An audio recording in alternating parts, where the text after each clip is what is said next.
Hello students. So we are discussing about molecular basis of mitosis in plant cells, basically eukaryotes and the plant cells. So today we will discuss how chromosome structure changes as eukaryotic cell divides, and also we discuss some other parts like how sister chromatid cohesion and chromosome condensation takes place. These processes are protein mediated. So how it takes place, and how parental chromosome number maintains in mitosis. So these are some points which we'll discuss today in this lecture. So students, आज हम इस lecture में basically कुछ points discuss करेंगे। पहला तो यह है कि यूकैरियोटिक सेल जब डिवाइड करती है तो क्रोमोसोम स्ट्रक्चर में चेंजेस आते हैं, तो वो चेंजेस क्या होते हैं और कैसे मीडिएटेड होते हैं। दूसरा, जब कंडेंसेशन होता है, क्रोमोसोम कंडेंसेशन होता है और सिस्टर क्रोमेटिड कोहेंशन होता है, ये प्रोटीन मीडिएटेड मैकेनिज्म्स हैं। ये किस तरह मेंटेन होती है, किस तरह मीडिएट होती है। फिर तीसरा यह है कि जो पेरेंटल क्रोमोसोम नंबर है वो माइटोसिस में कैसे मेंटेन होता है अंत तक।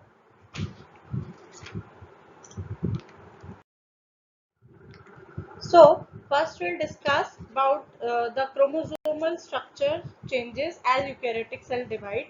So what are the bases of this statement? How we can say it? As chromosomes proceed through a round of cell division, their structure is altered numerous times. However, there are two main states for the chromosome. As you can see in this figure, there are two main states for the chromosome: interphase and M-phase. The chromosomes are in their most compact form as the cell proceeds through mitosis or meiosis. Right? The process that result in this compact form is called the chromosome condensation. In this condensation state, the chromosomes are completely disentangled from one another and greatly facilitate the segregation process. So during the G1S and G2 phase, the chromosomes are significantly less compact. Indeed, at the stage of the cell cycle, the chromosomes are likely to be highly intertwined, reassembling more of the plate of spaghetti than the organized view of chromosomes during mitosis. Even during these stages, the structure of chromosome changes. DNA replication requires nearly complete disassembly and reassembly of the protein associated with each chromosome. Immediately after the DNA replication, sister chromatid cohesion is established, linking the newly replicated chromatid to one another. As transcription of individual genes is turned on and off or up and down, there are associated changes in the structure of chromosomes in those regions occurring throughout the cell cycle. Thus, the chromosome is a constantly changing structure that is more likely an organelle than a simple string of DNA. So students, basically you can see all this process which I described in this figure, the changes in chromatid. The chromosomes are maximally condensed in the M phase and decondensed throughout the rest of the cell cycle like G1, S, G2 in mitosis cell. Together these decondensed stage are referred to as interphase. So student, chromosome की structure में किस तरह eukaryotic cell division के समय बदलाव आते हैं वो हम समझने की कोशिश करते हैं। जो क्रोमोसोम है वो सेल डिवीजन की प्रक्रिया से होकर गुजरते हैं और उस समय उसमें कई बार उनमें परिवर्तन होता है, अल्ट्रेशन होता है। बेसिक मुख्य रूप से क्रोमोसोम दो अवस्थाओं में पाए जाते हैं जो आप इस फिगर में देख सकते हैं, एक तो इंटरफेज और एक एनाफेज। क्रोमोसोम इस प्रक्रिया में माइटोसिस में मुख्य रूप से सबसे ज्यादा कॉम्पैक्ट अवस्था में पाए जाते हैं। इस कॉम्पैक्ट अवस्था को, इस प्रक्रिया को हम क्रोमोसोम कंडेंसेशन कहते हैं। क्रोमोसोम का कॉम्पैक्ट होने की प्रक्रिया को हम क्रोमोसोम कंडेंसेशन कहते हैं। इस कंडेंसेशन अवस्था में जो क्रोमोसोम है पूर्णतया एक दूसरे से सॉर्ट आउट हो जाते हैं, या हम कह सकते हैं खुल जाते हैं, अनबाइंड हो जाते हैं, और ये जो आगे की सेग्रीगेशन प्रक्रिया है उसके लिए तैयार होते हैं।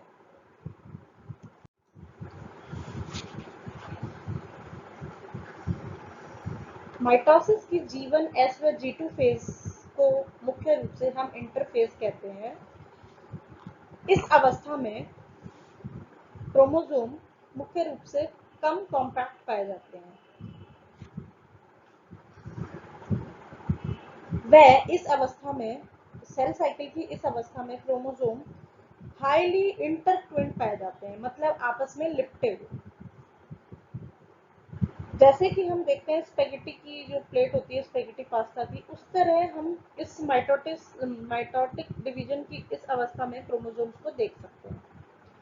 परंतु इस समय भी क्रोमोसोम की संरचना में बदलाव आते हैं।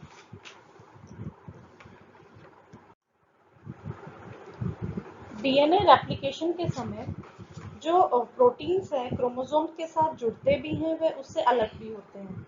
इसके अतिरिक्त डीएनए रेप्लिकेशन के तुरंत बाद सिस्टर क्रोमेटिड कोहेंशन का एस्टैब्लिशमेंट होता है, और इसका एस्टैब्लिशमेंट इस कारण होता है जैसे कि जो नए बने हुए क्रोमेटिड्स हैं, रेप्लिकेशन के बाद जो नए बने हुए क्रोमेटिड्स हैं वो एक दूसरे से लिंक हो सके, जुड़ सके।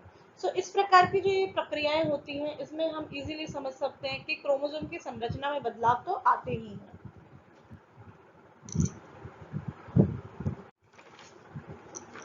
इसके अतिरिक्त विभिन्न जो जीन्स हैं, इंडिविजुअल प्रत्येक जो जीन्स है उनका ट्रांसक्रिप्शन लेवल पर उनका कभी उनमें up down turn off genes होते रहते हैं, जो कि जीन्स क्रोमोसोम की स्ट्रक्चर के विभिन्न रीजन्स पे जुड़े होते हैं। तो सेल साइकिल के समय इनमें परिवर्तन आता रहता है, जिस जिस जीन में परिवर्तन आता है क्रोमोसोम के उस भाग में परिवर्तन आता रहता है।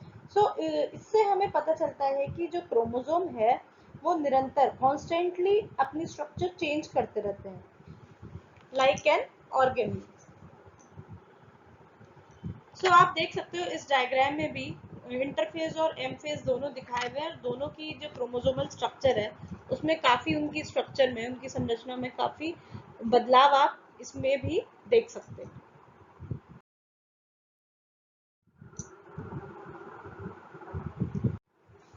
Now we'll discuss sister chromatic cohesion and chromosome condensation are mediated by some proteins, SMC proteins. We'll discuss this in detail.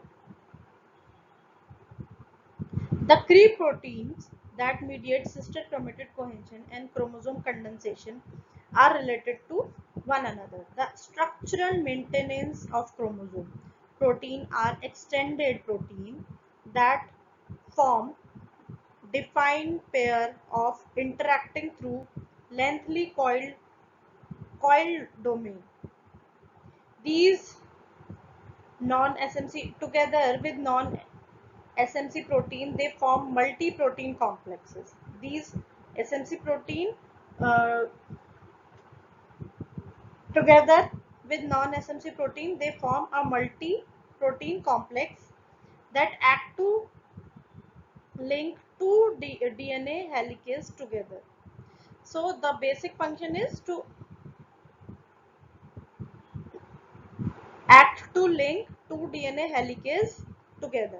An SMC protein containing complex called cohesion is required to link two daughter DNA duplexes, which is sister chromatid, together after DNA replication. It, it is this linkage that is basis of sister chromatid cohesion. So this is a basic foundation of sister chromatid cohesion. The structure of cohesion is thought to be a large ring. So this structure is basically thought to be a large ring composed of two SMC proteins, and a third one is non-SMC protein. Indeed, there is growing evidence that the mechanism of sister chromatid cohesion is that both daughter chromosome pass through the center of the cohesion protein ring, as you can see in this figures easily. In this model, proteolytic cleavage of the non-SMC subunit of cohesion results in the opening of the ring and the loss of the cohesion, as you can see in this figure as well. The chromosome condensation that accompanies chromosome segregation also requires a related SMC containing complex. We can call it condensine. Although we have very less knowledge about the structure and function of this complex, but it shares many of the features of coenzyme complex. It shares same features like coenzyme complex has, and that is it too is a ring shaped complex. If so, it may use its ring like nature to induce chromosome condensation basically. For example, by linking different regions of the same chromosome together, condensine could readily reduce the overall linear length of chromosome. As you can see in this figure, that linear length of chromosome is reducing.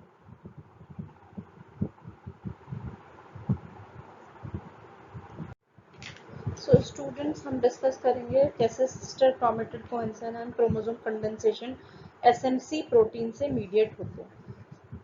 तो sister chromatid cohesion and chromosome condensation को mediate करने के, इस प्रक्रिया को mediate करने के जो की प्रोटीन्स है वो एक दूसरे से रिलेटेड है.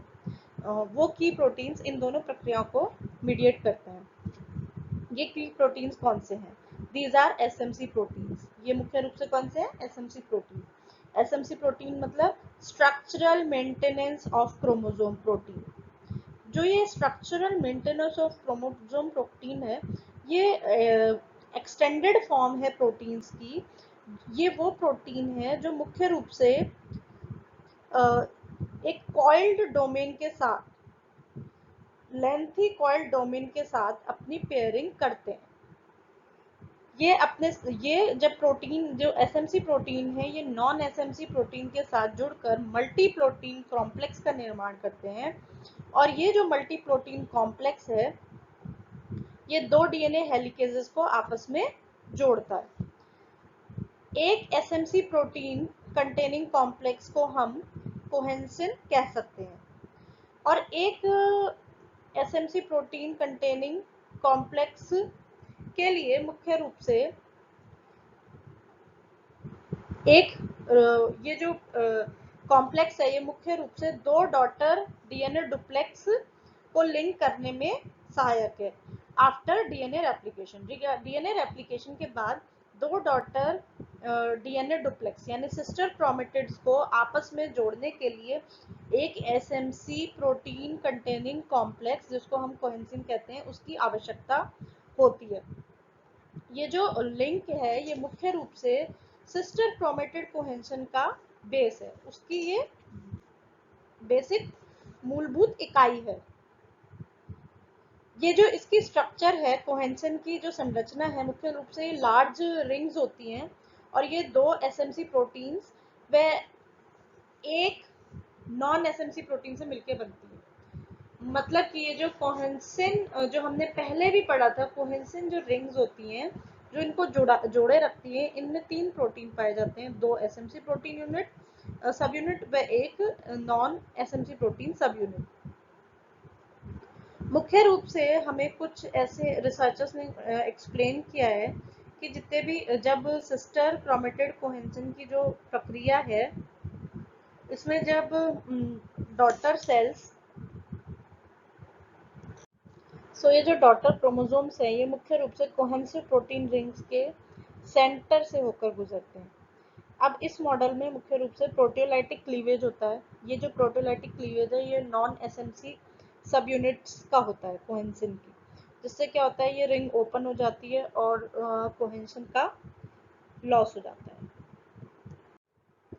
क्रोमोसोम कंडेंसेशन की प्रक्रिया, जिसके की फलस्वरूप क्रोमोसोम का सेग्रीगेशन होता है, इसके लिए हमें एसएमसी कंटेनिंग कॉम्प्लेक्स, दूसरे एसएमसी कंटेनिंग कॉम्प्लेक्स जो कि एसएमसी कंटेनिंग कॉम्प्लेक्स से रिलेटेड होता है, इस टाइप के कॉम्प्लेक्स की आवश्यकता रहती है, इसको जिसको हम कंडेंसिन बोलते हैं।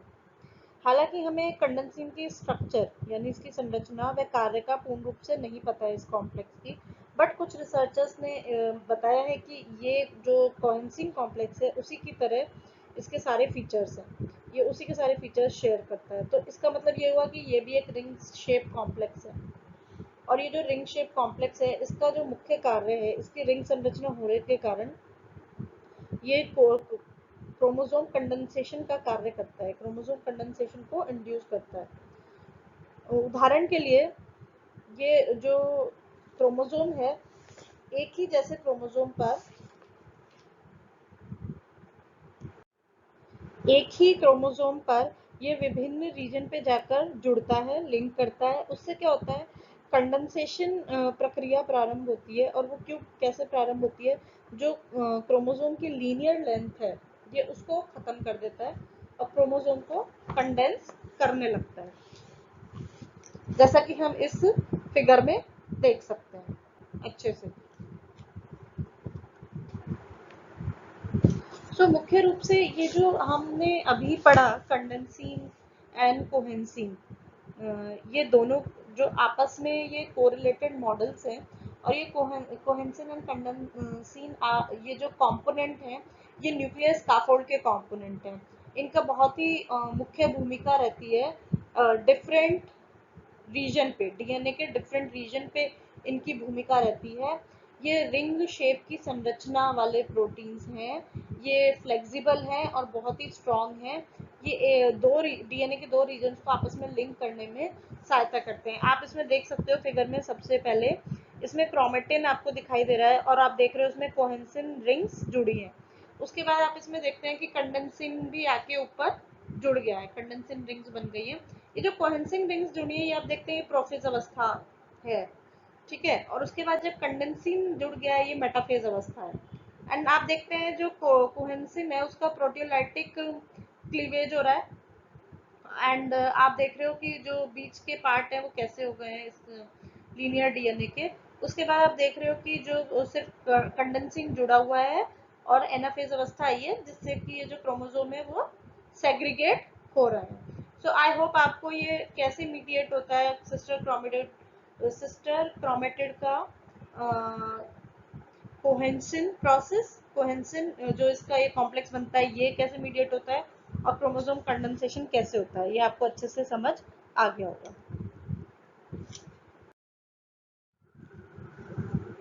So now students will discuss that mitosis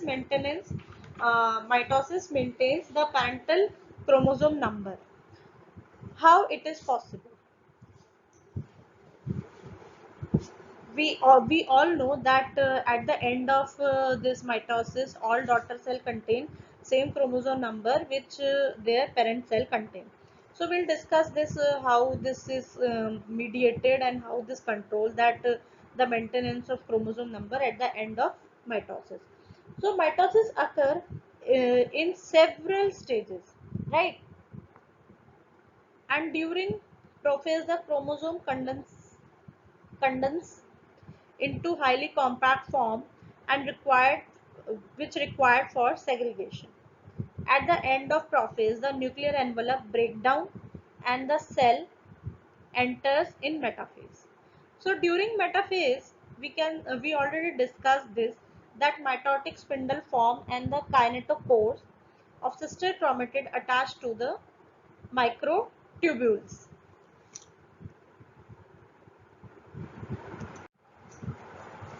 So proper chromatid attachment is only achieved when the two kinetochores of sister chromatid pair are attached to microtubule emanating from opposite microtubule organizing centers. This type of attachment, we can say it is called as bivalent attachment.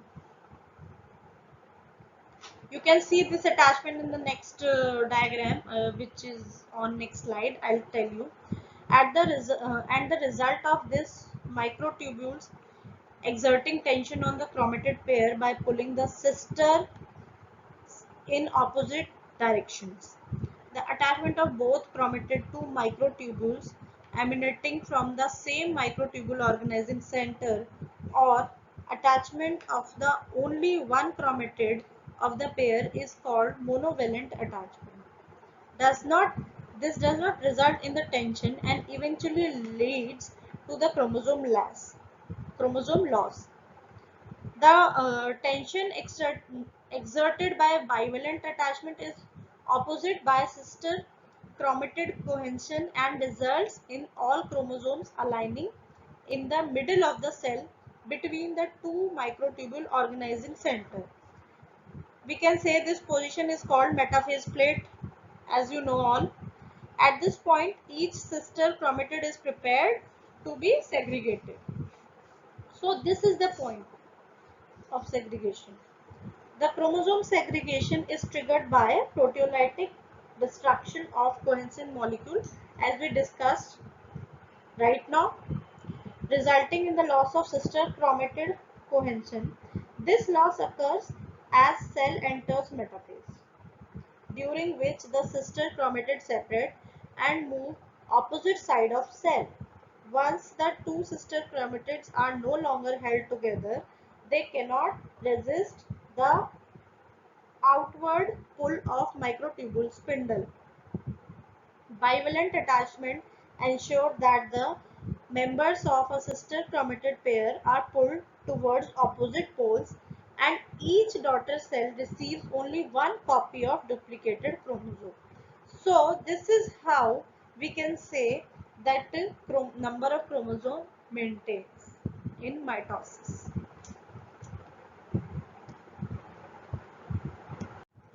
So students, अभी हम समझते हैं कि chromosome का जो parental chromosome number है daughter cell में कैसे मेंटेन रहता है। तो जो माइटोसिस है वो हम देखते हैं कि इसके कई सारे चरण हैं माइटोसिस को पूरा होने के। तो सबसे पहले प्रोफेज में क्या होता है कि जो क्रोमोसोम कंडेंसेशन होता है और क्रोमोसोम है वो हाईली कॉम्पैक्ट अवस्था में आ जाते हैं, जो कि सेग्रीगेशन प्रक्रिया की मुख्य डिमांड रहती है क्रोमोसोम्स के लिए कि वो कॉम्पैक्ट अवस्था में हो। और प्रोफेज के अंत में क्या होता है, न्यूक्लियर एनवेलप टूट जाते हैं और जो सेल है मेटाफेज अवस्था में चली जाती है। मेटाफेज अवस्था में हम देखते हैं कि जो माइटोटिक स्पिंडल है वो उनका निर्माण होता है और जो सिस्टर क्रोमेटिड के काइनेटोकोर्स हैं वो इस माइक्रोट्यूब्यूल से जुड़ते हैं। सो जो क्रोमेटिड का अटैचमेंट है इससे माइक्रोट्यूब्यूल्स के साथ, ये कहाँ देखते हैं हम, मेटाफेज। सो ये जो क्रोमेटिड का प्रॉपर अटैचमेंट होता है या इसका जुड़ना होता है, ये तभी संभव होता है जब सिस्टर क्रोमेटिड पेयर के दो काइनेटोकोर्स माइक्रोट्यूब्यूल्स के ऑपोजिट माइक्रोट्यूब्यूल ऑर्गेनाइजिंग सेंटर्स के साथ जुड़ते हैं। हम ये आगे वाले फिगर में देखेंगे। इस टाइप के अटैचमेंट को या इस टाइप के जुड़ाव को हम बाईवेलेंट अटैचमेंट कहते हैं। इस टाइप के जुड़ाव से एक जो माइक्रोट्यूब्यूल्स का एक एक्सर्टिंग टेंशन क्रोमेटिड पेयर्स की तरफ आता है और ये सिस्टर्स को ऑपोजिट डायरेक्शन में ले जाता है, खींचता है, अपोजिट डायरेक्शन में खींचता है। और जब दोनों क्रोमेटिड का माइक्रोट्यूब्यूल्स के सेम माइक्रोट्यूब्यूल ऑर्गेनाइजिंग सेंटर्स के साथ एक क्रोमेटिड पेयर का जुड़ाव होता है तो उसको हम मोनोवेलेंट अटैचमेंट कहते हैं। इस टाइप के अटैचमेंट में किसी भी प्रकार के टेंशन नहीं आता है, जैसे उसमें एक एक्सर्टिंग टेंशन आ रहा था। और इससे क्या होता है, इससे क्रोमोसोम की क्षति होती है, it leads to the chromosomal loss. So ये जो एक टेंशन एक्सर्ट होता है बाय बाइवेलेंट अटैचमेंट की वजह से, ये किसके बीच में होता है, ये ऑपोजिट सिस्टर क्रोमेटिड्स के बीच में होता है, सिस्टर क्रोमेटिड कोहेंशन के बीच में होता है। और ये क्रोमोसोम को अलाइन करने में मिडिल लाइन पे, जो क्रोमोसोम मिडिल प्लेट पे अलाइन होते हैं, सेल्स के बिल्कुल मिडिल प्लेट पे अलाइन होते हैं, उसके लिए ये अति आवश्यक है। जब हम देखते हैं कि दो ट्यूब्यूल ऑर्गेनाइजिंग सेंटर जो सेल के मिडिल प्लेट पे हैं, जब क्रोमोसोम्स अलाइन हो जाते हैं, बन जाते हैं, तो ये उसी अवस्था को लाने के लिए ये जो टेंशन है अति आवश्यक है। ये अवस्था हम देखते हैं कहाँ, मेटाफेज प्लेट पे। और इस अवस्था के बाद ही ये जो ईच सिस्टर क्रोमेटिड्स हैं, ये सेग्रीगेशन के लिए तैयार होते हैं। जो क्रोमोसोम का सेग्रीगेशन है वो मुख्य रूप से प्रोटियोलाइटिक डिस्ट्रक्शन से ट्रिगर होता है। जैसा हमने पढ़ा था, कोहेंशन का क्या हो जाता है, प्रोटोलाइटिक डिस्ट्रक्शन हो जाता है, उसके non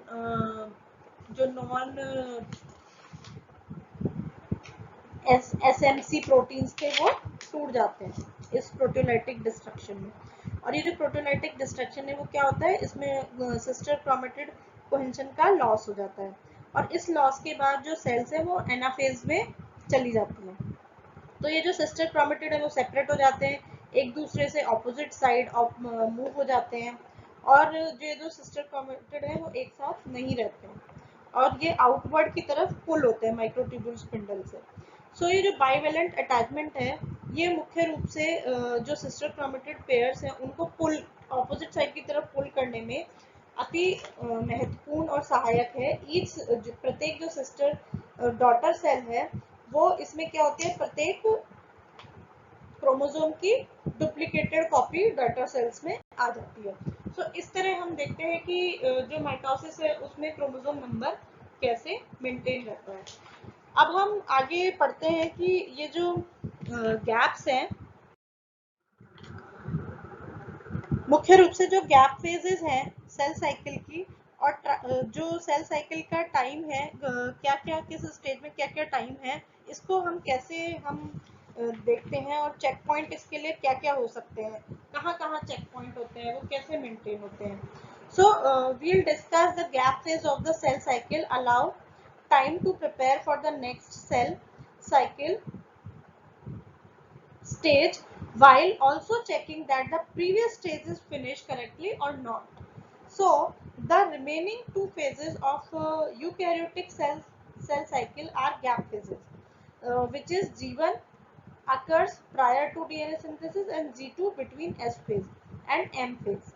The gap phase of the cell cycle serve two purposes. First, they provide time for the cell to prepare for next phase of the cell cycle and to check the previous phase of cell cycle has been completed appropriately. For example, prior to entry into S phase, most cells must reach a certain size and level of protein synthesis to ensure that there will be adequate proteins, nutrients to complete the next round of DNA synthesis.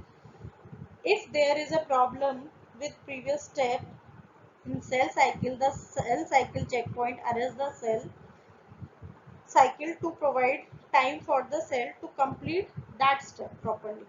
For example, the cell with damaged DNA arrests the cell cycle in G1 before DNA synthesis, or in G2 before mitosis, to prevent either event from occurring with damaged chromosome. This delay allows time for damage to be repaired before the cell cycle continues. So this is how these gap cycles are maintained. So students, now we understand how gap phases of cell cycle work. Cell cycle की जो gap phases हैं वो कैसे work करती हैं, और जो time है, प्रिपरेशन टाइम है नेक्स्ट साइकिल या नेक्स्ट सेल साइकिल की नेक्स्ट स्टेज में जाने से पहले, जो चेक पॉइंट है वो क्या क्या है। तो जो ये दो फेजेस हैं यूकैरियोटिक सेल साइकिल की, जिनको हम गैप फेजेस भी बोलते हैं, ये कौन सी हैं, जीवन, जीवन कब आती है, डीएनए सिंथेसिस से पहले, एस फेज से पहले, और G2 जो कि एस फेज और एम फेज के बीच में आती है। तो ये जो गैप फेज है सेल साइकिल की, इनके दो मुख्य पर्पस होते हैं इनके आने के। पहला तो ये कि किसी सेल साइकिल की दूसरे चरण में जाने से पहले पहले चरण का काम सही से हुआ है या नहीं, और दूसरे चरण के लिए सेल तैयार है या नहीं, ये देखा जाता है गैप फेज में।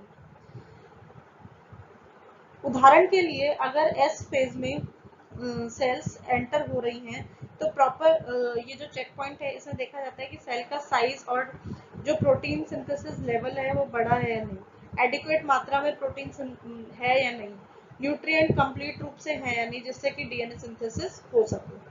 उसके बाद अगर फिर भी कोई प्रॉब्लम आती है, तो प्रीवियस स्टेप में कुछ प्रॉब्लम आई है, तो सेल साइकिल चेक पॉइंट पर वो अरेस्ट हो जाती है सेल, और बिफोर की दूसरा उस स्टेप को कंप्लीट करने के लिए टाइम मिलता है अगेन सेल को। सो इसका हम दूसरा उदाहरण ले सकते हैं। अगर सेल डैमेज है तो डीएनए सेल साइकिल के जो जीवन में है तो डीएनए अरेस्ट हो जाएगा बिफोर, इससे पहले कि डीएनए सिंथेसिस में जाए सेल, या फिर G2 चरण पे